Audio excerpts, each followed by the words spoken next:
Sa video na ito ay pag-uusapan po natin ang mga pinaka-importanting balita ngayong araw dito sa mundo ng cryptocurrency.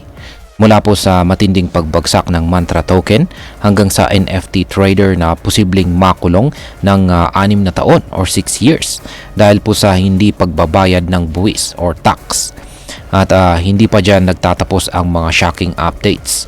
Malalaman din natin kung bakit sobrang mahal pala ng crypto gaming at saka gambling ads pagdating sa pagkuha ng mga bagong users. Kaya yan, kung isa ko pong Pinoy na nakatutok sa galaw ng crypto market or naghahanap ka ng latest updates para sa iyong investment decisions, siguraduhin tapusin mo ang video na ito. Ren, bago po tayo magpatuloy ay pakibasa na lamang po muna ang disclaimer dito sa ibaba ng ating screen. Ngayon ay simulan po natin sa unang malaking balita natin sa araw na ito kung saan ay ang Mantra, ito po ay tungkol sa Mantra token. Ayan, ano nga ba ang nangyari kay Mantra token at bakit ito bumagsak ng halos 90%? Ayan. Si Mantra token o mas kilala sa ticker na OM, yan, or OM, ay biglang bumagsak ng mahigit 90% nitong April 13. Yan, kahapon po siya. Mula po sa presyo na nasa mga 0.84, bumagsak po ito sa halos 0.38 bago po siya muling nakabawi at tumaas ulit sa mahigit $1 or $1. Kung isa ka pong may hawak or nag-hold dito kay Mantra, malamang ay ninervyos ka sa biglang pagbaba na ito. Pero ayon po sa Mantra team mismo, hindi raw sila ang dahilan ng pagguho ng presyo. Ayon sa kanilang opisyal na pahayag sa social media, ang dahilan daw ay ang tinatawag nilang reckless liquidations o yung biglaang pagbebenta ng malalaking halaga ng token na hindi maayos ang pamamalakad. Ayan, sabi po ng team, iniimbestigahan na nila ito at magbibigay sila ng karagdagang impormasyon kapag kompleto na ang detalye. Sa madaling salita, may nangyaring hindi inaasahan at hindi pa malinaw kung sino talaga ang responsable. Pero ang tanong, paano nga ba maaapektuhan ito ang kumpiyansa ng mga tao kay Mantra? Ayan. Ngayon ay dito naman po tayo sa sunod na malaking balita ngayong araw na ito kung saan ay tungkol po ito sa isang NFT trader. Ayan, bakit may NFT trader na posibleng makulong? Ayan, isa po itong kontrobersyal na kaso ng isang NFT trader na nagngangalang Waylon Wilcox. Siya po ay 45 years old. Isa siyang dating CryptoPunk investor at ngayon ay nakaharap siya sa hanggang 6 na taon or 6 years na pagkakakulong matapos po siyang umamin na hindi niya dineklara ng tama ang halos $13 million na kinita niya sa pagbebenta ng NFTs. Noong taong 2021 at saka 2022, nag-submit po itong si Ginoong Wilcox ng peke o mali na income tax. Noong taong 2021 lang, underreported po niya ang kanyang kinita na halos $8.5 million. Kaya nabawasan ang buwis na dapat niyang bayaran ng $2.1 million. At noong taong 2022 naman, muli siyang nag-submit ng mali at hindi niya dineklara ang kanyang $4.6 million. Ayan, kaya siya ay nabawasan na naman ng buwis na $1.1 million. Dahil dito, dalawang kaso na po ng false tax filing ang isinampa laban sa kanya. At kahit umamin siya, maaring makulong siya ng hanggang 6 na taon.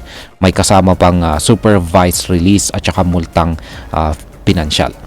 Ang tanong ngayon ay sa isang industriya na halos walang regulation sa maraming bansa, paano nga ba dapat ituring ang buwis ng mga kita sa crypto? Sa Amerika ay malinaw na may pananagutan ang mga trader sa kanilang mga kinikita at posible po itong mangyari sa ibang bansa, kasama na po tayo dito sa Pilipinas sa mga darating na taon. Ayan, dito naman po tayo sa pangatlong malaking balita sa araw na ito kung saan ay tungkol po ito sa crypto gaming at saka gambling ads. Yan, ang tanong dito is bakit sobrang mahal ng mga ads ng crypto gaming at saka gambling. Ayan, Ayon po sa isang report mula sa Web3 marketing firm na tinatawag na Addressable, ang crypto gaming at saka gambling ads ang may pinakamahal na cost per wallet or CPW. Pero ano nga ba ang CPW?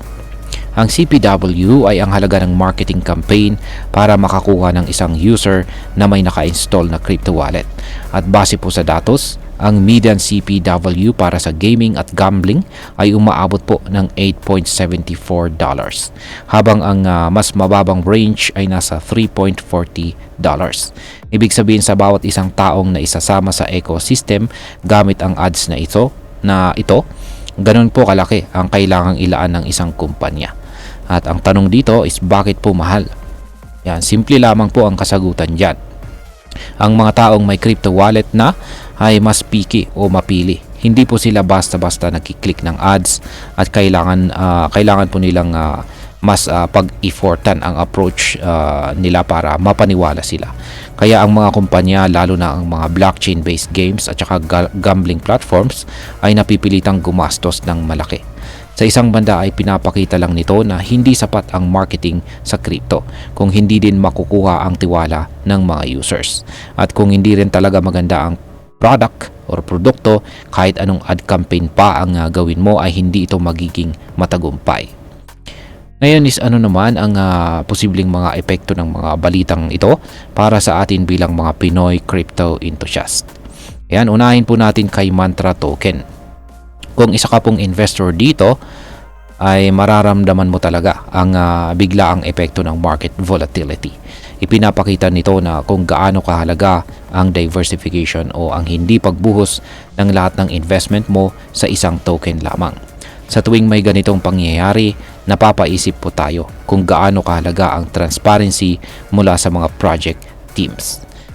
Para naman po sa kaso ng NFT tax fraud, isang wake-up call po ito para sa atin na kahit virtual ang kita natin, may batas pa rin kailangang sundin. Habang lumalaki po ang crypto industry dito sa Pilipinas, hindi malayong magsimula na ring manghuli ang BIR ng mga crypto traders na hindi nagre-report ng kanilang kita. At para naman sa mga gustong pumasok sa crypto gaming industry, malagang malaman natin na hindi sapat ang mag-launch ng game na may NFT or token.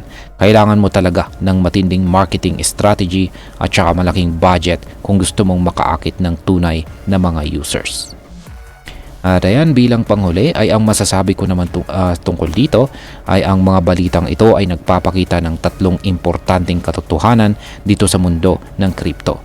Una ay hindi po ligtas ang kahit anong token sa biglaang pagbagsak. Kahit pa mukhang promising si Mantra, wala tayong kontrol sa mga liquidation na pwedeng mangyari sa market. Pangalawa, kahit sa digital na mundo ng NFT at saka blockchain, kailangan pa ring maging tapat tayo sa gobyerno pagdating sa buwis. Hindi ito usapin ng privacy kundi ng legal responsibility. At pangatlo ay kung gusto po nating pumasok sa Web3 gaming o gambling, paghandaan nating gumastos ng malaki kasi hindi sapat ang hype. Kailangan nating patunayan na valuable ang project natin para maging sustainable ito. At ang crypto ay puno po ng oportunidad, pero dapat nating tandaan na hindi ito shortcut sa yaman. Kailangan po ng tamang kaalaman, disiplina at saka pag-iingat. At ayun, hanggang dito na lamang po tayo sa video na ito mga ka-crypto. Marami pong salamat sa panonood. Ingat po tayo lagi at God bless po sa ating lahat.